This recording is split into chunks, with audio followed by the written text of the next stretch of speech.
আপনি খুব অবাক হবেন, বাংলাদেশ ফুটবল ফেডারেশন থেকে আমি একটা লিস্ট পেয়েছিলাম, তখন বিশ্বকাপ ফুটবল হচ্ছিল। ফুটবলের টক শোতে কাকে কাকে ডাকা যাবে না, এটা ফুটবল ফেডারেশন থেকে আমাদেরকে একটা ছোট্ট চিরকুট পাঠানো হয়েছিল। ফুটবল ফেডারেশন থেকে? হ্যাঁ, এবং যিনি পাঠিয়েছিলেন তিনি তো নেতা, তিনি তার নাম করে একজনের হাত দিয়ে এটা পাঠিয়েছিলেন। আমি সেটা মানি নাই। আচ্ছা আচ্ছা। বিশ্বকাপ ফুটবল দেখিয়েছিলাম আমরা 2018 সালে, আমি সেটা মানি নাই। যাদের নাম ওইখানে দিয়েছিল বাদ দিতে আমি তাদেরকে আগে ডেকেছি। সেক্ষেত্রে বিপদে পড়ার না, বিপদে পড়ার কিছু নাই।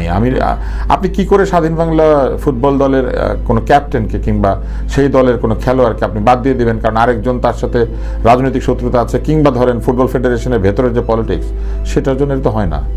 আমি একদমই শুনি নাই। এবং যেদিন যেদিন এই অনুষ্ঠান হয়েছে আমি বসে থাকতাম যাতে কেউ ডিস্টার্ব না করে।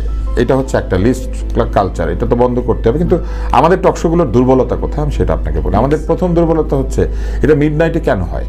মিডনাইটে এই জন্য হয় যে ওই সময় টিভির কোনো টিআরপি থাকে না, এইটা দিলে পরে টিআরপি আসে। এই জন্য টিভি চ্যানেলের মালিকরা 12টার পরে ঝগড়া লাগায়।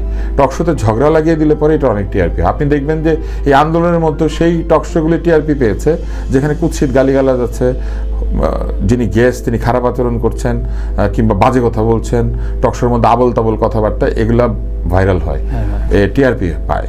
এই জন্যই এই টকশোগুলিতে যত আবল তাবল বলে তত তাদেরকে ডাকেন না। আপনি এক্সেন্ট্রিক আচরণ করলে টিভি চ্যানেল খুশি হয়, কারণ ওইখানে টিআরপি বাড়ে।